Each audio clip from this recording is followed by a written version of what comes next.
మన ప్రభువును ప్రియ రక్షకుడైన యేసుక్రీస్తు ప్రభుల వారి అతి శ్రేష్టమైన నామంలో ఈ దినాన ఈ కుటుంబంలో ఏర్పాటు చేయబడిన ఈ జ్ఞాపకార్థ కూడిక నిన్నటి దినాన్ని జరగాలి.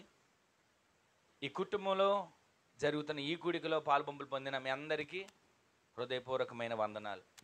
దేవుడు ఇంతవరకు ఆయన సజీవమైన రెక్కల నీడలో భద్రపరిచి ఆరోగ్యాన్ని ఇచ్చి క్షేమాన్ని ఇచ్చిన దేవునికి బిగ్గరగా చేతులెత్తి స్తోత్రం చెబుతాం. హల్లెలూయా, హల్లెలూయా. ఇంతవరకు జనవరి 1వ తారీఖు నుంచి ఈ రోజు వరకు 222 రోజుల పాటు ఆయన కృప కలిగిన రెక్కల నీడలో భద్రపరిచాడు. ప్రతిరోజు దేవుడిచ్చిన ఆరోగ్యాన్ని బట్టి ఆయన్ని స్తుతించాలి. దేవుడు మరొక రోజు మనకు చూడడానికి ఇచ్చిన కృప ఆయుష్ పొడిగించాడు, అందును బట్టి ఆయన స్తుతించాలి. ప్రతిరోజు కూడా ఈ భూమి మీద బ్రతుకుతున్నాం, కష్టపడగలుగుతున్నాం, కొంచెం ఆహారం తినగలుగుతున్నాం. అందును బట్టి ప్రతిరోజు దేవుడిని స్తుతించి మహిమపరిచి ప్రతిరోజు దేవుడు మనకిచ్చిన ఆరోగ్యం ఆయుష్ సమస్తాన్ని బట్టి దేవుడిని మహిమపరిచే వారిగా మార్చబడుదుముగాక. మన జీవితాల్లో ఎన్నోసార్లు ఏమనిపిస్తుంది అంటే మనకు దేవుడిచ్చిన విలువైనది జ్ఞాపకం ఉండదు. దేవుడు మనకిచ్చిన విలువైన ఆరోగ్యం మర్చిపోతాం. దేవుడు మనకిచ్చిన విలువైన ఆయుష్ని మర్చిపోతాం. దేవుడు మనకిచ్చినటువంటి విలువైనటువంటి అన్నిటినీ కొన్నిసార్లు మర్చిపోయి అనుకుంటాం. దేవుడు నాకు ఏం చేశాడు, ఏమి ఇచ్చాడు, ఏం చూశాడు అని కొన్నిసార్లు నిస్సహాయ మాటలు మనలో వస్తాయి. అయితే దేవుడు మనకిచ్చిన విలువైనది ఏదైనా ఉంది అంటే ఈ భూమి మీద మరొక రోజు చూస్తున్నాం, అది దేవుడిచ్చిన కృప. ప్రతిరోజు దేవుడు మనకిచ్చిన ప్రతి ఈవిని, ప్రతి ఆశీర్వాదాన్ని, ఆయన ఇచ్చిన ప్రతి వస్తువుని స్తుతిస్తూ ఆయన మహిమపరిచే వారిగా మన జీవితాలు మార్చబడును గాక. ఇది నేను ఒక్క మాట మనం చదువుకొని కొంచెం ముందుకు వెళ్దాం. చూడండి, సామెతల గ్రంథం 10వ అధ్యాయం 7వ వచనంలో రాయబడిన మాట చూడండి. మనందరూ తెలిసిన మాటే, పరిచయమైన మాటే.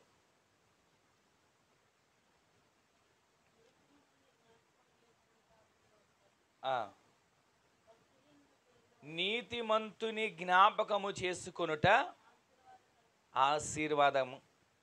ఈ రోజున మన పితరులు నిద్రించారు. మనం అనుకుంటాం చనిపోయారు, ఇక వాళ్ళ జీవితం అయిపోయింది, వారి ప్రయాణం ముగించేశారు, వారి కాలం చేశారని ఎన్నోసార్లు చెప్పుకుంటుంటాం. కానీ వారంట నిద్రిస్తున్నారు. నిద్రిస్తున్న నీతిమంతులు మనం జ్ఞాపకం చేసుకోవాలి. అయితే రక్షణ పొందారా, రక్షణ పొందలేదా, దేవుని తెలుసుకున్నారా, దేవుని తెలుసుకోలేదా అనే అపోహలు మనలో కలుగుతుంటే ఒక్కొక్కసారి అనుమానాలు కూడా వస్తుంటాయి. కానీ రక్షించబడినా రక్షించబడకపోయినా నేను చెప్పే ఒక మాట ఏంటంటే మనము యేసు క్రీస్తుని నోటితో ఆయన రక్షకుడని ఒప్పుకుంటే చాలంట. ఒకసారి ఆ మాట కూడా చూడండి. రోమీయులకు రాసిన పత్రిక అపోస్తలుడైన పౌలు గారు రోమా సంఘానికి రాసిన పత్రిక 10వ అధ్యాయం 9-10 వచనాలు చదవండి ఒకసారి, తర్వాత నేను కొంచెం ముందుకు వెళదాం. 10వ అధ్యాయం 9-10 వచనాలు. అందరూ చూడండి ఆ మాట. పేజీ నెంబర్ 140, క్రొత్త నిబంధన. 10వ అధ్యాయం 9వ వచనం 10వ వచనంలో చదవబడుతున్న మాట. అదేమనగా యేసు ప్రభువని నీ నోటితో ఒప్పుకొని దేవుడు యేసుక్రీస్తు ప్రభుల వారిని మృతులలో నుండి లేపాడు అని నోటితో ఒప్పుకొని నీ హృదయంలో ఈ మాటను అనుకుంటే నీకు రక్షణ కలుగుతుంది. గట్టిగా ఆమేన్ చెప్పండి. మనకు రక్షణ కలిగేది ఎక్కడ? ఆత్మకు రక్షణ కలగాలి. ఎంతటి వారమైనా, బలవంతులమైనా, బక్కజిక్కిన వారమైనా, ధనవంతులమైనా, కడు పేదల వారమైనా, ప్రతి ఒక్కరికి కూడా ఆత్మకు రక్షణ కలగాలి. ఇప్పుడు మనకి దేహం ఉంది, పైకి కనబడుతున్న దేహం, శరీరం చూస్తున్నాం, బాగానే ఉంది.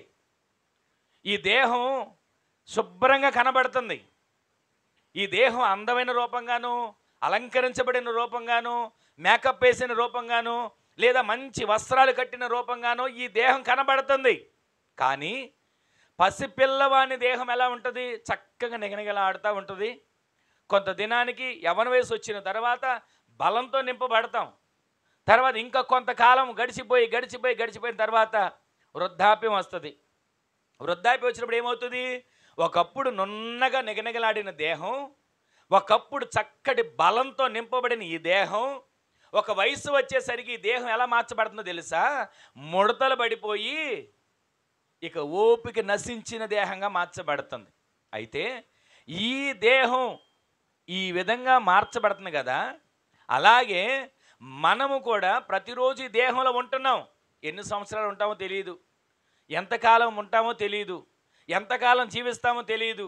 అయితే బ్రతికినంత కాలం, దేవుడు ఆరోగ్యం ఇచ్చినంత కాలం, దేవుడు ఆయుష్నిచ్చినంత కాలం దేవుని కొరకు మనము సాక్షులుగా జీవించగలిగితే, దేవుని కొరకు సాక్షులుగా బ్రతికి, దేవుని కొరకు సాక్షులుగా జీవించి, ఆత్మీయ బిడ్డలుగా ఆత్మీయ నేత్రాలు కలిగిన వారిగా మనం జీవిస్తేనంట, ప్రతిరోజు మనలో ఏముండాలి తెలుసా?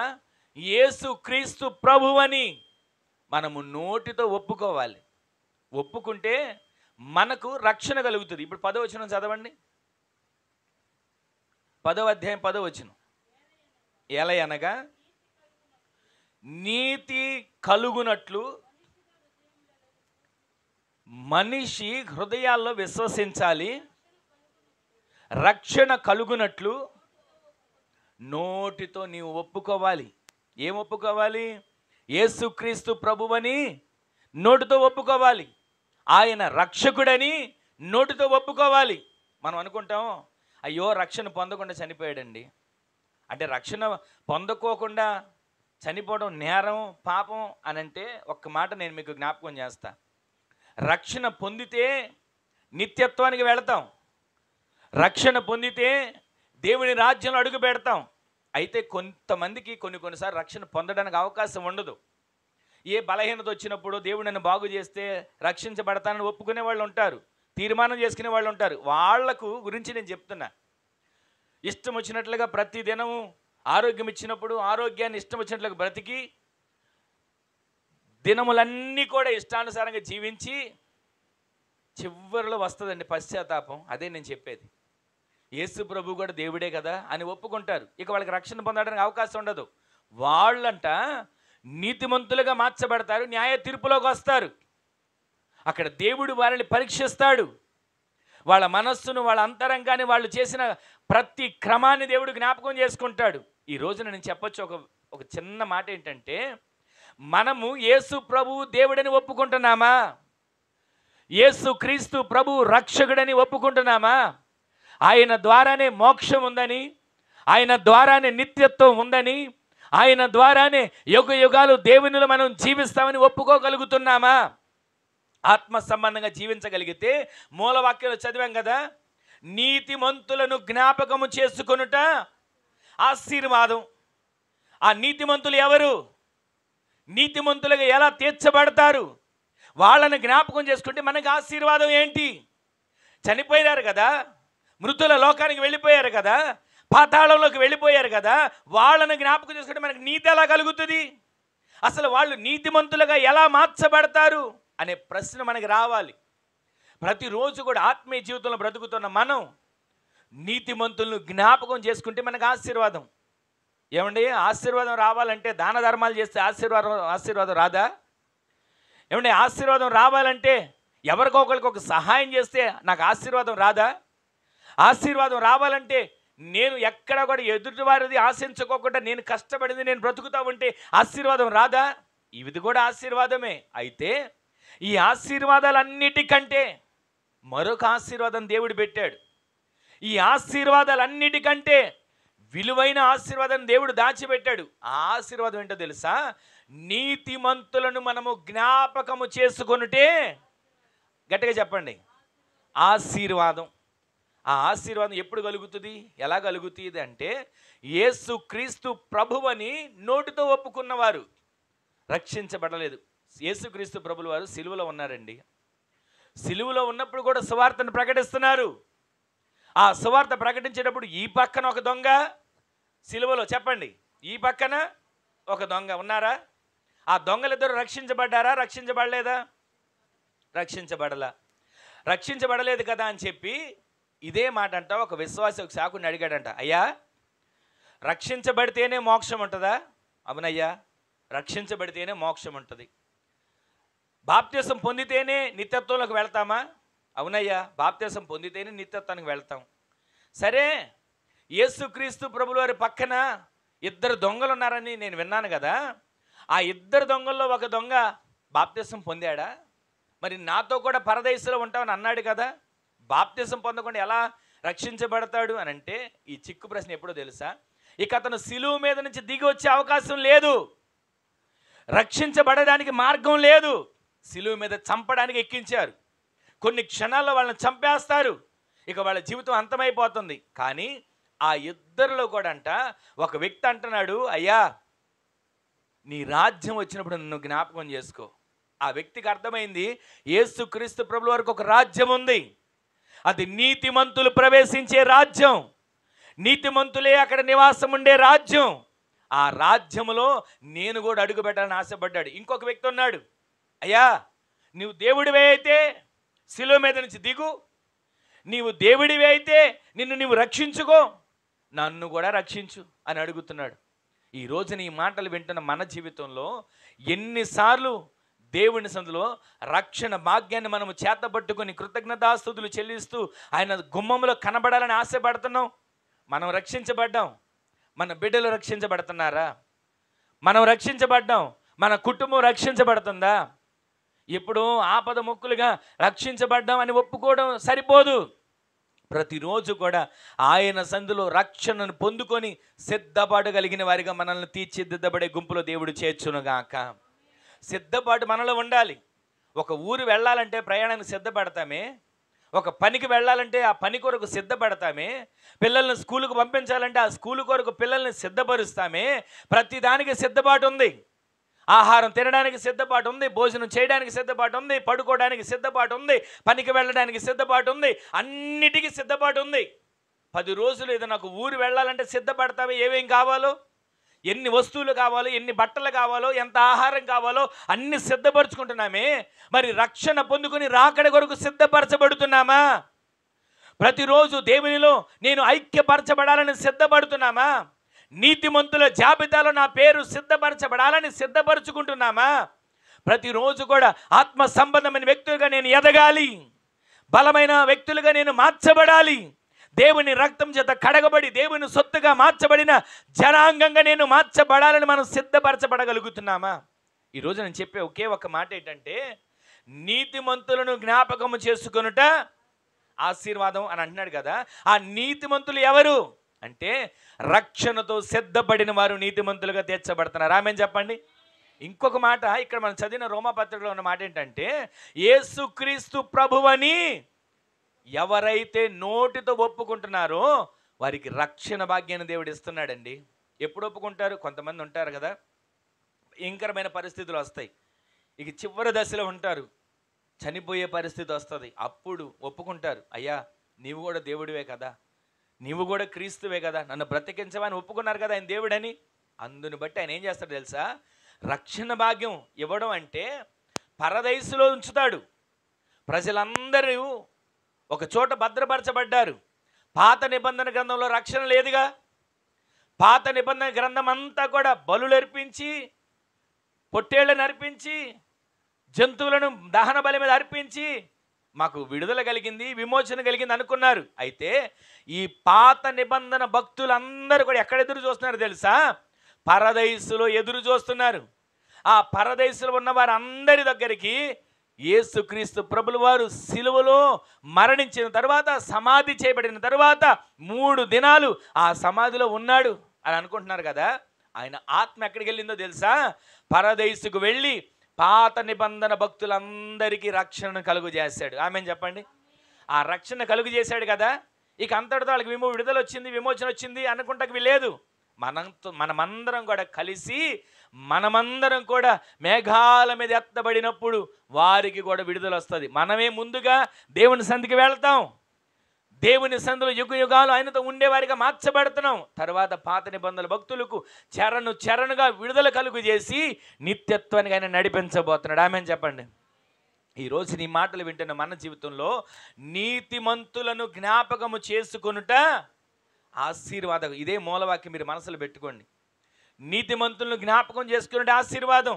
ఎవరు నీతిమంతులు అంటే యేసు క్రీస్తు ప్రభు అని నోటితో ఒప్పుకున్న వారు నీతిమంతులుగా తీర్చబడుతున్నారు. ఆ 9వ వచనం 10వ వచనం మరొకసారి చదవండి. రోమాపత్రిక అందరూ చూడండి ఆ మాట చదవండి త్వరగా. అదేమనగా యేసు ప్రభువని నీ నోటితో ఒప్పుకొని దేవుడే మృతులలో నుంచి ఆయన లేపెనని ఒప్పుకుంటే నీ హృదయములో నీవు ఒప్పుకొని దేవుడే ఆయన మృతుల్లో నుంచి అంటే చనిపోయిన వారిలో నుంచి ఆయన లేపాడని నీవు హృదయములో విశ్వాసంతో ఒప్పుకొని ఎడల నీవు నీ కుటుంబం రక్షించబడుతుంది. తర్వాత 10వ వచనం ఎలా అనగా నీతి కలుగునట్లు మనుషులు హృదయములో విశ్వసిస్తారు. నీతి కలగాలంటేనేమో విశ్వాసం ఉండాలి, రక్షణ కలగాలంటే నోటితో ఒప్పుకోవాలి. ఈ రెండు మాటలు మీ మనసులో పెట్టుకోండి. నీతిమంతులను జ్ఞాపకం చేసుకొనుట ఆశీర్వాదం. ఇది అర్థమైంది కదా. ఇప్పుడు నీతిమంతులుగా మార్చబడాలంటే ఏం చేయాలి? మన హృదయములో విశ్వాసంతో ఒప్పుకోవాలి, విశ్వాసం ఉండాలి. అబ్రహాము దేవుని నమ్మెను, దాని మూలముగా నీతిమంతుడిగా ఎంచబడ్డాడు. ఒక్క మాట చెప్పనా? క్రియలు లేని విశ్వాసం మృతం. మన విశ్వాసం క్రియలు కలిగిన విశ్వాసంగా మార్చబడాలి. ప్రతిదినము మనం ఒప్పుకోవాలి నోటితో, ఆయన ప్రభువు, ఆయన రక్షకుడు, ఆయన నా ఆత్మను పాతాళంలో విడిచిపెట్టడు, ఆయన నా శరీరాన్ని కుళ్ళు పట్టనివ్వడు, ఆయన నిత్యత్వంలోకి నన్ను తీసుకుని వెళ్తాడు, మహిమ దేహముతో నన్ను కప్పుతాడు, యుగ యుగాలు ఆయనతో నివాసం ఉండేటట్లుగా నన్ను జీవింపజేస్తాడు అని ప్రతిరోజు మనం ఒప్పుకోవాలంట. ప్రతిరోజు మనం సిద్ధపడాలి, దేవుని రాజ్యం కొరకు సిద్ధపడాలి, దేవుని రాకడ కొరకు సిద్ధపడాలి, మనల్ని మనము ఆయుత్తపరుచుకోవాలి. ఎందుకంటే కష్టపడడానికో ఖర్చు పెట్టడానికో కూడగట్టడానికో సిద్ధపడదాం, కానీ ఆయన రాజ్యానికి సిద్ధపడడం అంటే అమ్మో అప్పుడే కాదండి. నాకు అస్సలు మరణం అంటేనే, ఆ మాట వింటేనే భయం అండి. సమాధి పెట్టి ఎదురొస్తేనే భయం అండి. ఏదో భయం మాకు ఆవరించినంత గందరగోళంగా మార్చబడిపోతామండి అని కంగారు పడుతుంటాం. కానీ ఏదో ఒక రోజు, ఏదో ఒక క్షణం, దానికి వయసుతో సంబంధం లేదు, డబ్బుతో సంబంధం లేదు, ఆస్తితో సంబంధం లేదు, అంతస్తులతో సంబంధం లేదు. ఎవరినైనా సరే, పసి కందులని లేదు, పండు ముసలి వాళ్ళని లేదు, ఎవరినైనా మరణం అనేది కబళిస్తుంది. మరణం అనేది పలకరించడానికి వస్తుంటుంది. ఎవరో ఒకరిని నేను తీసుకెళ్తాను అనుకుంటూనే ఉంటుంది. అయితే మనము సిద్ధపడిన గుంపులో ఉన్నామా? నీతిమంతుల గుంపులో ఉన్నామా? రక్షణ పొందుకున్న గుంపులో ఉన్నామా? రాకడ కొరకు సిద్ధపడగలిగిన గుంపులో ఉన్నామా? ఇది మనం ఆలోచించాల్సిన మాట. ప్రతిరోజు భక్తి చేస్తున్నాం, మందిరానికి వెళ్తున్నాం, ఆరాధన చేస్తున్నాం, చేతి పనులు చేసుకుంటున్నాం, తప్పు కాదు. కానీ ప్రతిరోజు ప్రార్థనలో దేవుని సన్నిధిలో సిద్ధపడుతున్నామా? ప్రతిరోజు మనల్ని మనం పరిశుద్ధపరచుకోవాలి. మన ఆత్మను బలమైన ఆయన అగ్ని అభిషేకం చేత కాల్చమని అడగాలి. ఇప్పుడు శోధించబడుతుంది బంగారం. అది ఆభరణంగా మార్చబడక ముందు ఎలా ఉంటుంది? ముద్దలాగా ఉంటుంది. బిస్కెట్ బంగారం అంటారు. ఆ ముద్దలాగా ఉన్న బంగారాన్ని అలాగే పెడితే గొలుసుగా తయారవుద్దా? అవదు. లేదా గాజుగా తయారవుతుందా? అవదు. చెవులకు పెట్టుకునేటువంటి పోగులుగా తయారవుతుందా? అవదు. ఎందుకనంటే అది ముద్దగా ఉన్నంత వరకు ఎందుకు ఉపయోగంగా ఉండదు. మా దగ్గర కూడా బంగారం ఉంది, మేము కూడా బంగారం ఉంచుకున్నాం అనుకుంటా ఉంటుంది తప్ప ఏ రకమైన ఉపయోగం ఉండదు. అయితే అది కరగాలి, అది కాల్చబడాలి. దాని తర్వాత ఏమవుతుందో తెలుసా? లేఖనాలు సెలవిచ్చినట్లుగా శోధించబడిన మీదట శుద్ధ సువర్ణంగా మనము మార్చబడతాం. భక్తి చేసినంత మాత్రాన శ్రమలు రావు అని చెప్పట్లా. భక్తి చేసే వాళ్ళకి ఎక్కువ శ్రమలు వస్తుంటాయి. ఆత్మీయతలు ఎదిగే వారికి కష్టాలు వస్తుంటాయి. చాలామంది చెప్పే మాటలు ఎలా ఉంటాయో తెలుసా? భక్తి చేసే వాళ్ళకి అసలు శ్రమలే రావండి, కష్టాలే రావండి అంటుంటారు. నేను అనుభవించిన దాంట్లో మీకు చెప్తున్నా, ఎంత మనం ఆత్మీయంగా ఎదుగుతామో అంతగా శోధించబడతానే ఉంటాం. అప్పుడు మనం అనుకోవద్దు ఏంటో తెలుసా? నేను శోధించబడతానంటే దానికి కారణం ఏంటి తెలుసా? నా దేవుడు నా పక్కనే ఉన్నాడు. ఆమేన్ చెప్పండి. ఒక వ్యక్తి శ్రమలలో శోధించబడుతున్నాడా? ఒక వ్యక్తి కష్టాల్లో నలుగొట్టబడుతున్నాడా? ఏం భయపడక్కర్లా, దేవుడు కనుదృష్టి మీ మీద ఉంది. ఆమేన్ చెప్పండి. ఏ రకమైన కష్టం, ఏ రకమైన శ్రమ, అప్పుడు దాకా మనతో పొగిడిన వాళ్ళే తిడుతున్నారా? ఏం పర్వాలేదు, దేవుడు మనతో ఉన్నాడు. ఆమేన్ చెప్పండి. శోధించబడుతున్నామంటేనే దేవుని సందులో మనం సరిచేయబడుతున్నాం. కష్టాల కొలిమిలో ఉంటున్నామంటేనే దేవునిలో మనం ఇంకా అంటుకట్టబడుతున్నాం. నీతిమంతులుగా మార్చబడుతున్నాం, నీతిమంతులుగా తీర్చిదిద్దబడుతున్నాం. ఈ రోజున ఆ నీతిమంతులు ఎవరో కొద్ది మాటలు నేను మీకు చెప్పేసి ముగించేస్తాను. మొదటి ఆ నీతిమంతుడు ఎవరు అంటే నోవాహు. ఆదికాండం 7వ అధ్యాయంలో మనకి ఈ మాటలు కనబడతాయి. నోవాహు అంట ఆ తరము వారందరిలో నీతిమంతుడిగా కనబడ్డాడు. ఎవరో నీతిమంతులుగా కనబడలేదా దేవునికి అని ఒకసారి ఆలోచన చేస్తే, అందరంట వారికి ఇష్టం వచ్చినట్లు బ్రతుకుతున్నారు, వారికి నచ్చినట్టు జీవిస్తున్నారు, వారికి ఏది మంచి అనుకుంటున్నారు, ఏది వారికి ఇష్టం అనుకుంటున్నారు, ఆ విధంగా ప్రవర్తిస్తున్నారు. ఆ భూమి మీద ఉన్న వారందరిని దేవుడు తేరి చూస్తున్నాడంట. నా రూపంలో చేసుకున్నాను కదా, నా పోలికలో చేసుకున్నాను కదా, నా సారూప్యంలో చేసుకున్నాను కదా, నా ప్రజలు ఎలా ఉన్నారు, నా వాళ్ళు ఎలా ఉన్నారు చూద్దామని దేవుడు వస్తే వారికి ఇష్టం వచ్చినట్లుగా బ్రతుకుతున్నారు, అతిక్రమంలో ఉంటున్నారు, వారికి నచ్చినట్టు జీవిస్తున్నారు, తారతమ్యం లేకుండా బ్రతుకుతున్నారు. అది చూసి దేవుడు అంట ఎంతగానో దుఃఖపడితే, ఆ తరము వారిలో ఒకే ఒక్క వ్యక్తి నీతిమంతుడిగా కనబడ్డాడు. ఆ వ్యక్తి ఎవరు అంటే నోవాహు. నోవాహు తన తరము వారందరిలో నీతిమంతుడిగా బ్రతికాడు. నీతిమంతుడిగా బ్రతికిన నోవాహును దేవుడు విడిచిపెట్టలా. ఆ రోజుల్లో రక్షణ తెలియకపోయినా, ఈ రోజుల్లో రక్షించబడ్డ మనకు అర్థమైనా, రక్షణ అనే ఓడలోకి రాని వారిగానే ఉంటున్నాం. అప్పుడున్న ప్రజలు కూడా 120 సంవత్సరాలు ప్రకటించాడంట, అయ్యలారా దేవుడు నమూనా చూపించాడు, ఓడని కట్టమన్నాడు, ఇంత ఎత్తు, ఇంత పొడవు, ఇంత వెడల్పు, దాని లోపల ఇన్ని అరలు, ఇన్ని గదులు, ఇన్ని తలుపులు అన్నీ పెట్టమన్నాడు. కానీ బయటికి మాత్రం ఒకే ఒక తలుపు పెట్టమన్నాడు, పైన మాత్రం ఒకే ఒక కిటికీ పెట్టమన్నాడు. ఆయన చెప్పినట్లుగా చేస్తున్నాం. మీరేదో కష్టపడుతున్నాం, వచ్చి పని చేస్తున్నాం, డబ్బులు తీసుకుని అనుకోకండి. మీరందరూ కూడా ఈ ఓడలోకి రావాలి. ఈ ఓడలో మీ కుటుంబాలు నిత్యము భద్రపరచబడాలి. రక్షణ అనే ఓడలోకి మీరు అందరూ కాపాడబడాలి అని 120 సంవత్సరాలు నోవాహు గారు ప్రకటిస్తుంటుంటే అందరూ అనుకున్నారంటే, ఈ ముసలాయనికి చాదస్తం వచ్చిందిరా, ఈ ముసలాయనికి మతిపోయిందిరా, అసలు ఇక్కడ నీళ్ళు ఉన్నాయా, ఇక్కడ వాడ కడుతున్నాడు, ఇక్కడ ఏమైనా నది ఉందా, ఇక్కడ వాడ కడుతున్నాడు, ఇక్కడ ఏమైనా సముద్రం ఉందా, ఇక్కడ వాడ కడుతున్నాడు. వాడు ఎక్కడ కట్టాలి? నది దగ్గర. వాడు ఎక్కడ కట్టాలి? సముద్రం దగ్గర. వాడు ఎక్కడ కట్టాలి? నీళ్ళున్న చోట, నడవలేని స్థితిలో వాడ కట్టాలి. కానీ మతిపోయి చేస్తున్నాడు రా పని అనుకున్నారు. కానీ అందరికీ చెప్పాడు, అయిలారా అందరూ రండి, ఓడలోకి రండి, ఓడలోకి రండి, రక్షణ పొందండి. ఈ ఓడలోకి మీరు భద్రంగా ఉంటారు. ఈ ఓడలోకి వస్తే, ఈ ఓడలోకి వస్తే మీరు జీవిస్తారు, మరణం నుంచి తప్పించబడతారు, పాతాళం నుంచి తప్పించబడతారు, నరకం నుంచి తప్పించబడతారు అని ఎంత గగ్గోలు పెట్టి కేకలు పెట్టి చెప్పినా అపహాస్యం చేశారు తప్ప 120 సంవత్సరాలు ప్రకటించారండి. 120 సంవత్సరాలు నోవాహు ప్రకటిస్తున్నా, అందరికీ సువార్తను బోధిస్తున్నా, రక్షణ అనే ఓడలోకి రండి, దేవుడు చూపించాడు, దేవుడు చెప్పాడు అని చెప్తున్నా, ఒక్కళ్ళు లెక్క చేయలా. చివరికి ఒక మాట చెప్పనా, ఆ ఓడలోకి ఎవరు వచ్చారు తెలుసా? అంతమందిని పిలుస్తుంటే జ్ఞానం ఉంది అనుకున్న వాళ్ళు రాలా, నోరుంది అనుకున్న వాళ్ళు రాలా, మాకు అన్నీ తెలుసు అనుకున్న వాళ్ళు రాలా. నోరు లేని జంతువులు, పాకే పురుగులు వచ్చినాయండి ఓడలోకి. అసలు పులికి జింకకి పడదు, కానీ ఆ ఓడలో అవన్నీ కూడా కలిసిమెలిసి అరారోతు పర్వతాల మీదకి ఎక్కేంత వరకు కూడా అవన్నీ ఏ రకంగా కొట్లాడుకోవడం కానీ, ఒకదానొకటి చంపుకొని తినడం కానీ ఎలాంటి పరిస్థితులు లేకోకుండా అవి అక్కడ జీవిస్తూ వచ్చాయి.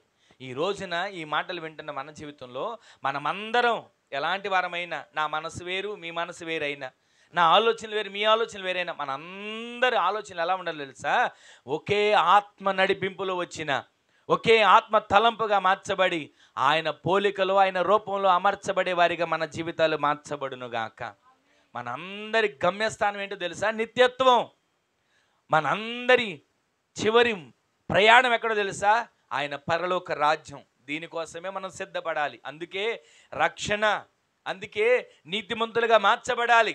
అలాంటి నీతిమంతుల్ని జ్ఞాపకము చేసుకొనుట ఆశీర్వాదం.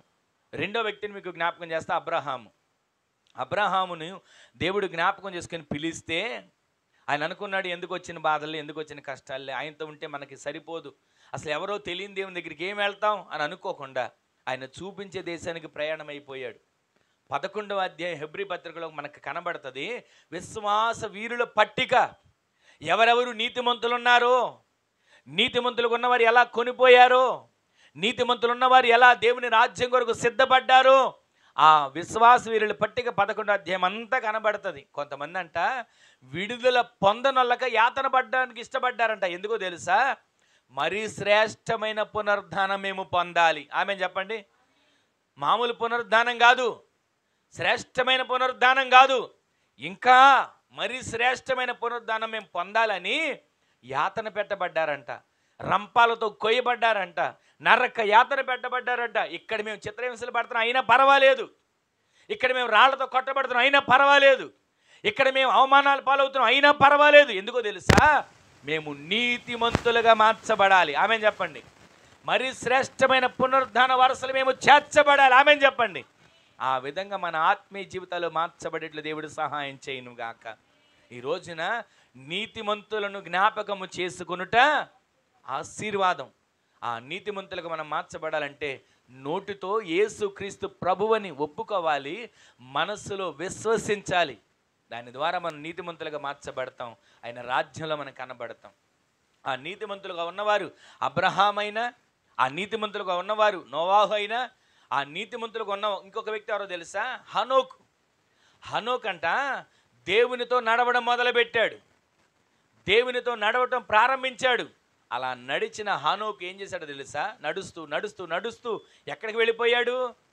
దేవుని దగ్గరికి ఎత్తబడ్డాడు. ఆమె చెప్పండి. ఈ రోజున దేవునితో నడిచేవారు, దేవునితో ప్రయాణం చేసేవారు ఈ లోకాన్ని చూడరండి, ఈ లోకాన్ని ఎప్పుడు పట్టించుకోరు. ఈ లోకంలో కష్టాలు నష్టాలు ఎదురవుతూనే ఉంటాయి. మీకు అందరూ తెలిసిన మాటేగా. కాయలున్న చెట్టుకి ఏం తగులుతుందంట? ఫలాలు ఉన్నదానికే కదా రాళ్ళు దెబ్బలు తగులుతాయి. నీతిమంతులకేనండి రాళ్ళ దెబ్బలు తగిలేది, యథార్థంగా బ్రతికే వారికేనండి రాళ్ళ దెబ్బలు తగిలేది. యథార్థంగా జీవించి దేవుళ్ళు భక్తిగా ప్రార్థన చేసుకుంటూ నమ్మకంగా ఉన్నవారికే ఎదురు దెబ్బలు వస్తుంటాయి. వాటిని చూసి మనం భయపడకూడదు. ఆ ఎదురు దెబ్బలు వచ్చాయా అప్పుడు అనుకోవాల్సింది ఏంటో తెలుసా? నా కొరకు ఒక నీతి కిరీటం ఉంది. ఆమె చెప్పండి. ఒక్కొక్క ఎదురు దెబ్బ అంట నీతి కిరీటం దేవుడు మన కోసం పెట్టే దాంట్లో ఒక్కొక్క వజ్రం. ప్రతిరోజు కూడా మనం అనుకోవాలి, ఎన్ని అవమానాలు వచ్చాయి, ఎన్ని నిందలు వచ్చాయి, ఎప్పటి వరకు ఎన్ని హేళనలు వచ్చాయి, ఎన్ని తృణీకారాలు వచ్చాయి. ఏం కంగారు పడక్కర్లా.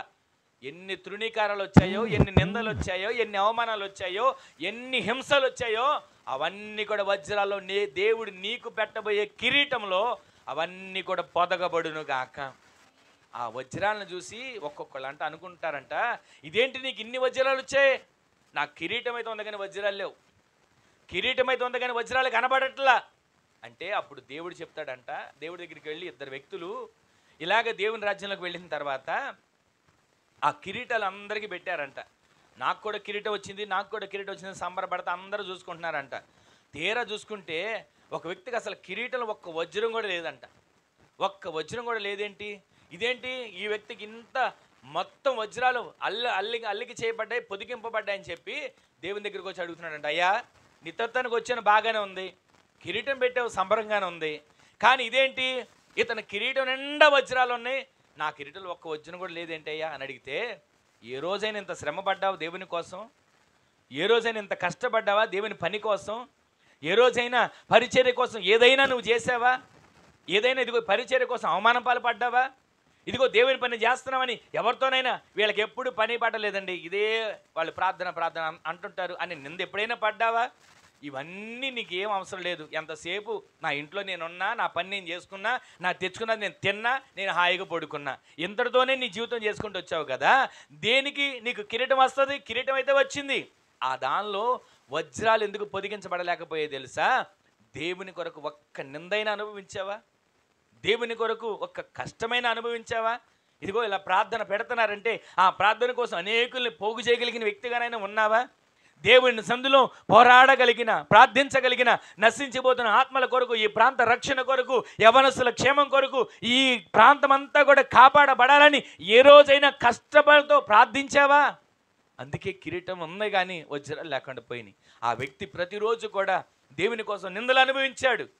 ఆ వ్యక్తి ప్రతిరోజు దేవుని కోసం నిందలు అనుభవించింది, కష్టాలు పడింది, కన్నీరు గార్చింది, ప్రయాసపడింది, ఎన్నో నిద్రలేని రాత్రులు కలిపి ఉపవాస ప్రార్థనలో ప్రాంతం రక్షించబడాలని రోధించింది. అందుకే ఆమె కిరీటము నిండా వజ్రాలు పొదిగించబడ్డాయి. హల్లెలూయా.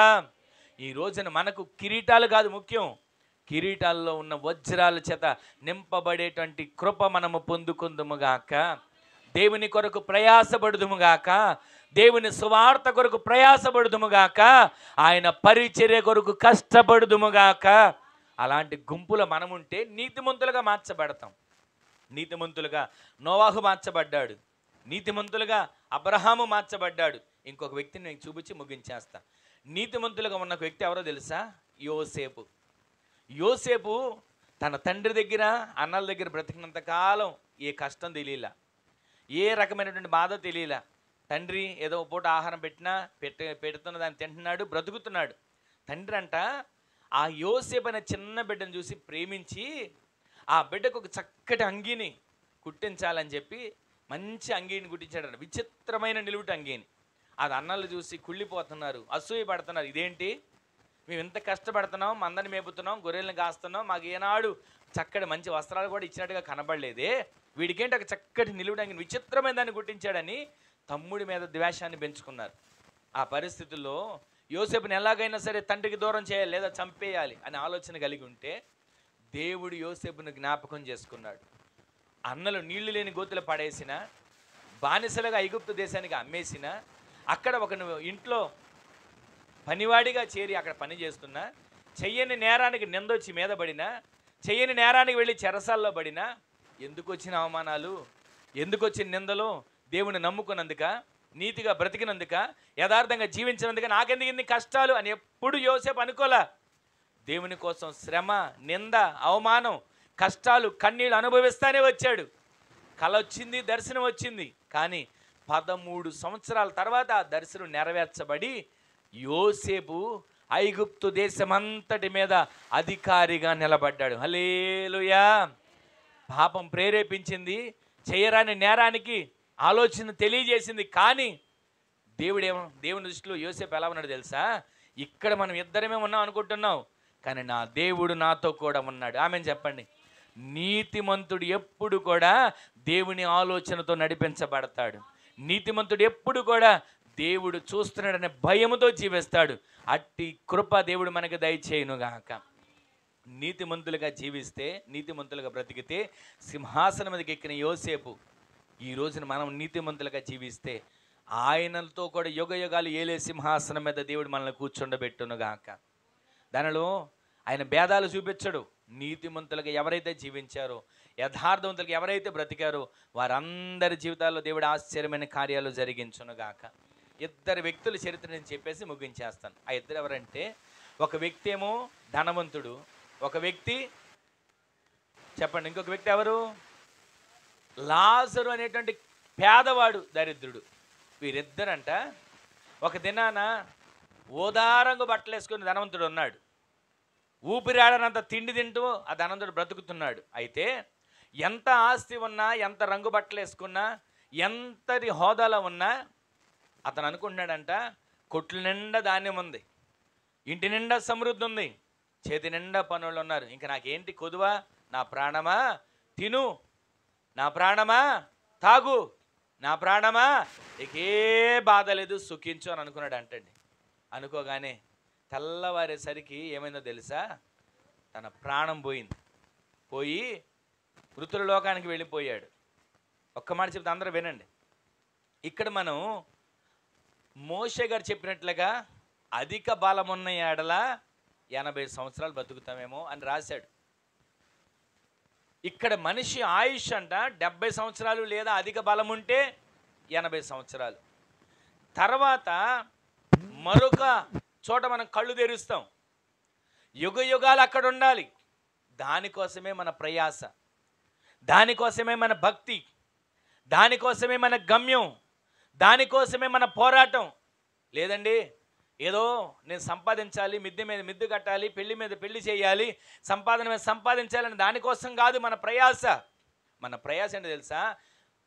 దేవుడిచ్చిన ఆయుష్ అంట 70, లేదా అధిక బలం ఉంటే 80.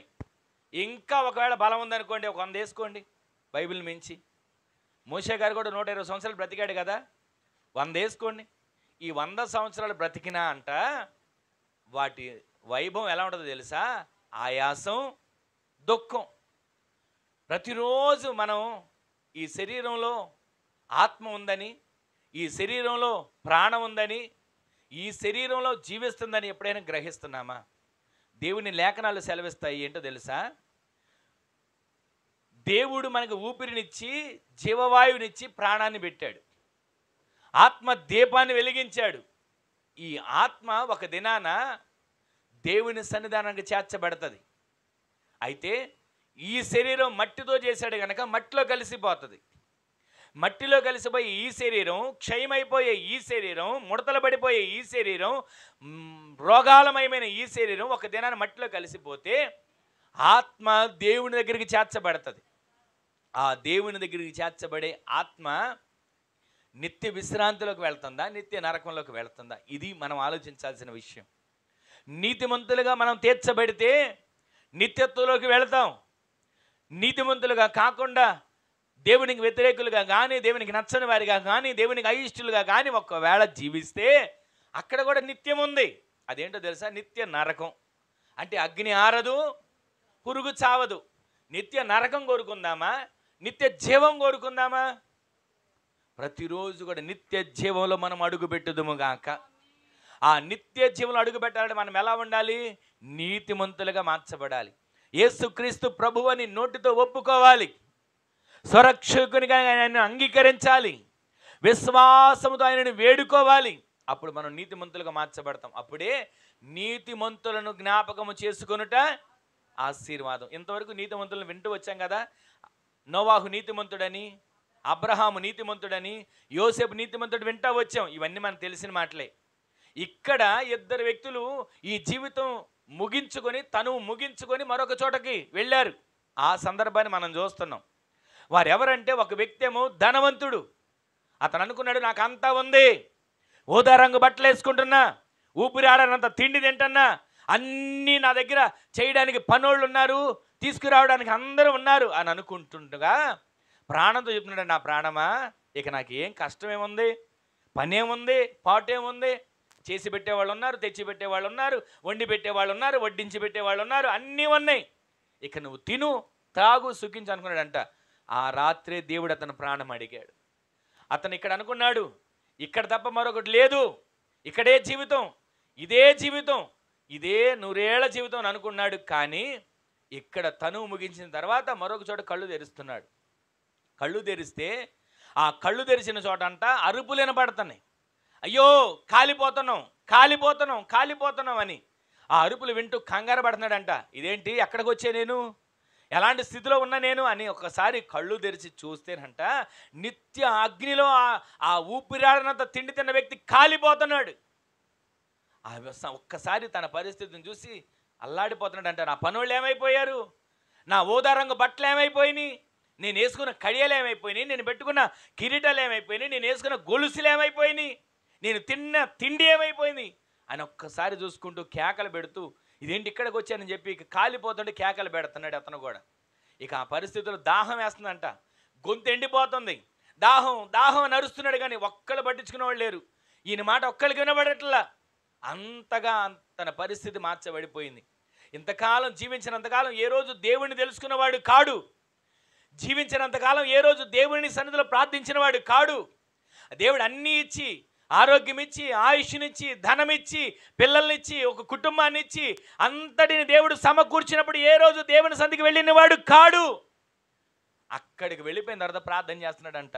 కన్నులెత్తి పైకి చూస్తే అబ్రహాము రొమ్మును ఒక వ్యక్తి అనుకున్నాడు. ఎవరా వ్యక్తి అని తేరి చూస్తే తన ఇంటి ముందు దరిద్రుడిగా ఉండి, కురుపులతో ఉండి, బల్ల మీద నుంచి పడిన రొట్టె ముక్కలు తిన్న వ్యక్తిని చూశాడు. వెంటనే పిలుస్తున్నాడు, తండ్రివైన అబ్రహామా, నీ దగ్గర నీ రొమ్మును అనుకుని ఉన్నాడే, అతను ఒక్కసారి నా దగ్గరికి పంపించి తన వేలి కొనతో చిటికెడు వేలు కొనతో నాకు ఒక్క చొక్క నీళ్ళు ఇవ్వవా అని అడుగుతున్నాడంట. ఈ రోజున అక్కడికి వెళ్ళిన తర్వాత యాతన పడ్డం కాదు, నీతిమంతులుగా ఇక్కడున్నప్పుడే మనము మన కుటుంబాలు తీర్చబడాలి. ఆమేన్ చెప్పండి. ఎవ్వరు కూడా విడిచిపెట్టబడే వారిగా కానీ, నిత్య నరకానికి వెళ్ళేవారిగా కానీ, ఈ ప్రాంతంలో కానీ కుటుంబాల్లో కానీ ఏ ఒక్కరు ఉండకుండా నిత్య రాజ్యానికి బిడ్డల వారసులుగా మార్చబడుదురుగాక. నీతిమంతులను జ్ఞాపకము చేసుకొనుట ఆశీర్వాదం. ఆ ఆశీర్వదించబడిన జాబితాలో మన పేరుండునుగాక. నీతిమంతులుగా మనం తీర్చిదిద్దబడుదుముగాక. ఆ ధనవంతుడు చనిపోయాడు, అంగరంగ వైభవంగా ఊరేగించుకుంటూ వెళ్ళి సమాధి చేశారు. కానీ అంట ఈ లాజరు దరిద్రుడు చనిపోయాడు, కానీ ఇతను ఎవ్వరు పట్టించుకోవాలా. దేవదూతలే వచ్చి తనను తీసుకుని వెళ్ళాయి. ఆమెను చెప్పండి. దేవదూతలు ఆత్మను తీసుకుని వెళ్తాయి. మీకు ఒక మాట చెప్పనా, శరీరం ఇక్కడ విడిచిపెట్టిన తర్వాత ఏమీ తెలియదండి. ఆత్మ దేవుని సంధికి వెళ్ళిపోతుంది. ఆత్మ దేవుని సంధికి చేర్చబడుతుంది. ఒక్క మాట చెప్తాను వినండి. లాజరును ఎవరు తీసుకుని వెళ్ళారు? ఎవరో ఒకళ్ళు మన ఆత్మను తీసుకుని వెళ్తారు. అయితే ఆ ఆత్మను తీసుకుని వెళ్ళేవాళ్ళు నరకాన్ని తీసుకెళ్తానికి వస్తున్నారా, నిత్యత్వాన్ని తీసుకుని వెళ్తానికి వస్తున్నారా? లోకంలో చూస్తాం కదా, కొన్ని సందర్భాల్లో చూసే ఉంటాం. యమబొట్టులు వచ్చి తీసుకుని వెళ్ళారు, యమబొట్టులు వచ్చి తీసుకుని వెళ్ళారు అంటారు కదా నరకానికి. నరకాన్ని తీసుకుని వెళ్ళాలన్నా యమబొట్టులు రావాలి. నిత్యత్వాన్ని తీసుకుని వెళ్ళాలన్నా చెప్పండి దేవుని దూతలు రావాలి. ఆమెను చెప్పండి. మన ఆత్మను ఎవరో ఒకళ్ళు దేవుని సన్నిధికి తీసుకుని వెళ్తారు. అక్కడికి వెళ్ళినప్పుడు నిత్య విశ్రాంతిలో, నిత్యత్వంలో మనము యుగ యుగాలు దేవునితో ఉండేవారిగా మార్చబడుదుము గాక. ఆ విధంగా మన నిత్య జీవంలోకి వెళ్ళేటువంటి కృప దేవుడు దయచేయును గాక. సిద్ధపరచబడుదుము గాక. రాకడ కొరకు ఎదురు చూసేవారిగా మార్చబడుదుము గాక. ఈరోజు నీ మాటలు విన్న మన జీవితంలో, ఈ కుటుంబంలో జ్ఞాపకార్థ కూడికైనా నిత్యత్వంలో మనందరం కూడా ఆయన చూసేటట్లుగా రక్షణ భాగ్యాన్ని దేవుడు దయచేయను గాక. చివరికి ఒక మాట చెప్తాను, అదేంటంటే మనల్ని మన క్రియలు తీసుకుని వెళ్తాయి అంట. పెద్దలు అంటారు కదా, వచ్చేటప్పుడు ఏం పట్టు రాలేదు, వెళ్ళేటప్పుడు ఏం పట్టుకుపోలేదు. ఇది లోకంలో మాట. అయితే వచ్చేటప్పుడు దిగంబర్లుగానే వచ్చాం, వెళ్ళేటప్పుడు దిగంబర్లుగానే వెళ్తున్నాం. అయితే తిరిగి వెళ్ళేటప్పుడు రక్షణ అనేటువంటిని, ఆయనను సన్నిధిని మనం మోసుకొని వెళ్ళేవారిగా మార్చబడుదుము గాక. రక్షణను మనం చేతబట్టుకుని వెళ్ళుదుము గాక. ఆ రక్షణ ద్వారానే మనకు పరలోకంలో మోక్ష మార్గంలో ప్రవేశం ఉంటుంది. ఆ రక్షణ ద్వారానే. లేదండి దాన ధర్మాలు చేశానండి ప్రవేశం ఉండదా? లేదండి ఇదిగో ఇంత మంచి కార్యాలు చేశానండి ప్రవేశం ఉండదా? ఉండదు. దేవుని సందులో రక్షణ పొందుకున్న వారు ఆయన రాజ్యంలో ప్రవేశించే వారిగా దేవుడు మార్చునుగాక. ఈ రోజున ఈ కూడికలో దేవుడు మనతో మాట్లాడుతున్న మాట, నీతిమంతులను జ్ఞాపకము చేసుకున్నట ఆశీర్వాదం. నిన్నటి దినాన ఏసన్న గారు చనిపోయిన రోజు, ఆయన్ని కూడా జ్ఞాపకం చేసుకోవాలి. ఎందుకంటే ఆయన నీతిమంతుడు ఒక్క వ్యక్తేనండి కుటుంబంలో నుంచి బయటకు వచ్చేసి ఇంత గొప్ప సామ్రాజ్యాన్ని, ఇంత గొప్పగా రక్షించబడడానికి, అనేకులకి ద్వారాలు తెరవబడడానికి మార్గదర్శిగా మార్చబడ్డాడు కదా. ఆయనను జ్ఞాపకం చేసుకున్నట్టు కూడా ఆశీర్వాదం. ఎంతమంది మన పితరులు ఉన్నారు, ప్రతిరోజు చాలామంది అంటారు, ఏమండి వాళ్ళని జ్ఞాపకం చేసుకోకండి. చనిపోయిన వాళ్ళు ఎందుకంటే రోజు రోజు జ్ఞాపకం చేసుకుంటారు, వాళ్ళని జ్ఞాపకం చేసుకుని తలుచుకొని ఎందుకని బాధపడతారు అంటుంటారు. కానీ నీతిమంతులు, బైబిల్ చెప్తుంది, నీతిమంతులను జ్ఞాపకం చేసుకొనుట ఆశీర్వాదం. మీ కుటుంబం ఆశీర్వదించబడాలన్నా, మీ బిడ్డలు ఆశీర్వదించబడాలన్నా, రక్షణ పొంది నీతిమంతులుగా తీర్చబడి యేసుక్రీస్తు ప్రభు అని నోటితో ఒప్పుకొని మృతుల లోకంలో కలిసిపోయిన వారు ఉన్నారే, వాళ్ళని జ్ఞాపకం చేసుకుని కూడా ఆశీర్వాదం. ఒక చోట అంటాడు కదా, నేను అబ్రహాము దేవుడను, ఇస్సాకు దేవుడను, యాకోబు దేవుడను. ఎందుకన్నాడు? వాళ్ళు చనిపోయారు కదా, వాళ్ళకి దేవుడేంటి? మృతులకు దేవుడు కాదు కదా, ఆయన సజీవులకు దేవుడు. ఎందుకని ఆ మాట అన్నాడంటే, వారు నీతిమంతులుగా ఉన్నారు. ఆమె చెప్పండి. నీతిమంతులుగా ఉన్నవారిని దేవుడే జ్ఞాపకం చేసుకుంటున్నాడండి. మనం జ్ఞాపకం చేసుకుంటే పెద్ద కష్టమేముంది? దేవుడే జ్ఞాపకం చేసుకుంటున్నాడు నీతిమంతులను. అలాంటి నీతిమంతులను మనం జ్ఞాపకం చేసుకునే గుంపులో మనము చేర్చబడుదుము గాక. ఈరోజు నీ మాటలు విన్న మన జీవితాల్లో ధనవంతుడిగా అన్నీ ఉన్నా, పాతిపెట్టేవారు ఉన్నా, సమాధి చేసేవారు ఉన్నా, మోసుకెళ్ళేవారే ఉన్నా, నీతిమంతులుగా దేవుని దూతలే వచ్చి కొనిపోయే గుంపులో మనము చేర్చబడుదుము గాక. ఆ విధమైనటువంటి కృప మనం పొందుకోవాలి. ప్రతిరోజు ఆయన రాకడ కొరకు సిద్ధపరచబడాలి. చివరిగా నేను చెప్పే ఒక మాట ఏంటంటే, ఈ రోజున నీతిమంతులుగా మనం తీర్చిదిద్దబడుదుము గాక. నీతిమంతులు మూలవాక్యం సామెతల గ్రంథం 10:7 రాయబడిన మాట ఏంటో తెలుసా? నీతిమంతులను జ్ఞాపకము చేసుకొనుట ఆశీర్వాదం. అలాంటి నీతిమంతులుగా మన కుటుంబాలు, మన బిడ్డలు మార్చబడుదురుగాక. నీతిమంతులుగా తీర్చిదిద్దబడాలండి. నీతిమంతులు దేవుని రాజ్యంలో తేజరిల్లుతారంట, సూర్యుని వలె ప్రకాశిస్తారంట. ఆయన నీతి సూర్యుడిగా ఉంటే ఆయన బిడ్డలమైన మనము తేజోమయమైనటువంటి కృప చేత, దేదీప్యమైన వెలుగు చేత నింపబడే భాగ్యం దేవుడు మనకు దయచేయునుగాక. అందరు తల్ల వంచండి, ఒక చిన్న ప్రార్థన చేసుకుందాం. అందరూ కూడా తల్ల వంచండి, ఒక చిన్న ప్రార్థన చేసుకుందాం. నేను నీతిమంతులుగా నా కుటుంబం మార్చబడాలయ్యా. అబ్రహాము నీతిమంతుడిగా మార్చబడ్డాడు, నోవాహు నీతిమంతుడిగా మార్చబడ్డాడు, వారి కుటుంబాలు దీవించబడ్డాయి. యోసేపు నీతిమంతుడిగా మార్చబడ్డాడు. రక్షణ లేకుండా ఏది సంపాదించలేం. దేవుని రాజ్యంలో అడుగు పెట్టాలంటే రక్షణ కావాలి. నీతిమంతులుగా తీర్చిదిద్దబడాలి. ఒక చిన్న ప్రార్థన చేసుకోండి. నీతిమంతులుగా నేను మార్చబడాలయ్యా, నీతిమంతులుగా నేను తీర్చిదిద్దబడాలయ్యా అని ఒక చిన్న ప్రార్థన చేసుకోండి. ఎవరికి వారే మనము నీతిమంతులుగా మార్చబడాలి, నీతిమంతులుగా తీర్చిదిద్దబడాలి.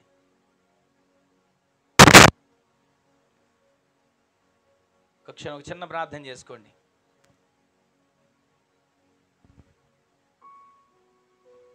ఒక చిన్న ప్రార్థన చేసుకోండి. నేను నీతిమంతులుగా, నీతిమంతురాలుగా మార్చబడాలని.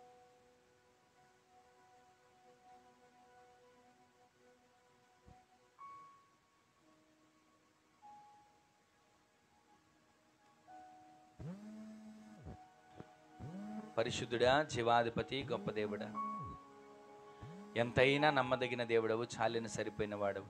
ఈ కుటుంబంలో ఈ దినాన ఈ విధంగా జరిగిన ఈ జ్ఞాపకార్థ కూడికలో ఇదిగోనైనా ప్రియులు నీ సన్నిధికి చేర్చబడ్డారు. నిద్రించుచున్న వారిని గూర్చి దుఃఖపడకూడదు. వారు దేవుని రాజ్యంలో దేవుని రొమ్మును ఆనుకుని ఉన్నారని లేఖనాల్లో కనబడుతున్నాయి. అయితే నీతిమంతులుగా మేము తీర్చిదిద్దబడాలని, నీతిమంతులే దేవుని రాజ్యంలో ప్రకాశమైన వెలుగుగా, జ్యోతులుగా మార్చబడతారని మీ లేఖనాలు సెలవిచ్చినట్లుగా, నోవాహు నీతిమంతుడిగా, అబ్రహాము నీతిమంతుడిగా, యోసేపు నీతిమంతుడిగా ఏ విధంగా మార్చబడ్డారో ఆ విధంగా మా కుటుంబాలన్నీ కూడా నీతిమంతులుగా మార్చబడితే, వారు మా మధ్యలో లేరు, చనిపోయినా మీరు అంటున్నారు నేను అబ్రహాము దేవుడను, ఇస్సాకు దేవుడను, యాకోబు దేవుడనని. ఆ విధంగా చనిపోయిన వారికే దేవుడని మీరు సెలవిస్తున్నారు కదయ్యా. వారు చేసిన నీతి, వారు నడిచిన క్రియలు మీ దృష్టికి అనుకూలంగా మార్చబడ్డాయి. అందుకే మీరు ప్రతిరోజు కూడా వారిని జ్ఞాపకం చేసుకోమని చెప్తున్నారు. నీతిమంతులను జ్ఞాపకం చేసుకుంటేనే ఆశీర్వాదం అని సెలవిస్తున్నారు. ఆ విధంగా ఆత్మీయ జీవితం నిలబడడానికి, ఆత్మీయ జీవితం కొనసాగడానికి కృప దయచేయండి. మరొకసారి కుటుంబాన్ని, బిడ్డలను దీవించండి. బిడ్డలకు రక్షణ భాగ్యం దయచేయండి. నమ్మి బాప్తీసం పొందినవాడు రక్షించబడతాడు, నమ్మని వానికి శిక్ష విధించబడుతుందని మీ లేఖనాల్లో సెలవిస్తున్నట్లుగా అయ్యా, నీతిమంతులుగా రక్షణ పొందుకున్న వారిగా, నోటితో యేసు క్రీస్తు ప్రభువని ఒప్పుకునే వారిగా, హృదయమందు విశ్వసించే వారిగా బిడ్డలు మార్చబడాలయ్యా. నీ రాజ్యానికి వారసులుగా మార్చబడాలి. ఇదిగో నాయన, నీ సన్నిధిలో అన్నీ ఉన్నాయి అనుకుని ఇక్కడ మరణించిన ధనవంతుడి చరిత్ర మా కనుల ముందు పెట్టారు. ఇక్కడ ఈ లోకంలో దరిద్రుడిగా ఉన్న, నీ రొమ్మున ఆనుకున్న లాజరు చరిత్ర మా కనుల ముందు పెట్టారు. దేవదూతలు అతను కొనిపోయినాయి అని. ఆ విధంగా నా తండ్రి ప్రతి ఒక్కరి జీవితాల్లో నీతిమంతులుగా మార్చబడడానికి, నీతిమంతులుగా జీవించడానికి సహాయం చేసి మీ ఘనమైన నామానికి మీరు మహిమను తెచ్చుకోమని మరొకసారి దినాన ఈ కూడికలో పాలుబొమ్మలు పొందిన ప్రతి బిడ్డలను పేరు పేరున దీవించి నీ రాకడ కొరకు సిద్ధపరచండి. ప్రతి వారు కూడా నీతిమంతుల వరసలో నిలబడాలయ్యా, నీతిమంతులుగా తీర్చిదిద్దబడాలయ్యా. ఆ విధంగా బిడ్డలు జీవించడానికి సహాయం చేసి మహిమను పొందమని, కూడి వచ్చిన బిడ్డలను ఏర్పాటు చేసుకుని కూడికి ఏర్పాటు చేసిన కుటుంబాన్ని దీవించి ఆశీర్వదించండి. మరొకసారి కుమారుడు విషయంలో, కోడల విషయంలో, కుమార్తె విషయంలో రక్షణ భాగ్యం దయచేయమని ప్రార్థిస్తూ కుటుంబానికి రక్షణ భాగ్యాన్ని దయచేయండి. నీ రాకడ కొరకు సిద్ధపరచండి. పేరు పేరున బిడ్డలు దీవించి ఆశీర్వదించండి. ఘనత, మహిమ, ప్రభావం మీకు ఆరోపించుకుంటూ అటు కార్యాలు మీరు చేసినందుకు కృతజ్ఞతలు తెలియజేస్తూ నజరేయుడైన యేసుక్రీస్తు పరిశుద్ధమైన శక్తిగల నామంలో స్తుతించి ప్రార్థించి అడిగి వేడుకొని పొందుకొని ఉన్నాము తండ్రి. ఆమేన్, ఆమేన్, ఆమేన్. మన తండ్రి అయిన దేవుని యొక్క ప్రేమ, కుమారుడైన ప్రభువైన యేసుక్రీస్తు వారి యొక్క కృప, మహాకనికరం, పరిశుద్ధాత్మ దేవుని అన్యోన్య సహవాసమైన సన్నిధి ఇప్పుడును ఎల్లప్పుడూ నిరంతరము మనకును మనవలే ప్రార్థించే సకల పరిశుద్ధులకును కృప సదాకాలం సమృద్ధిగా తోడై ఉండునుగాక. ఆమేన్. హల్లెలూయా, హల్లెలూయా, హల్లెలూయా. అందరికీ వందనాలు. ప్రభు మిమ్ములను మీ కుటుంబాలను దీవించునుగాక.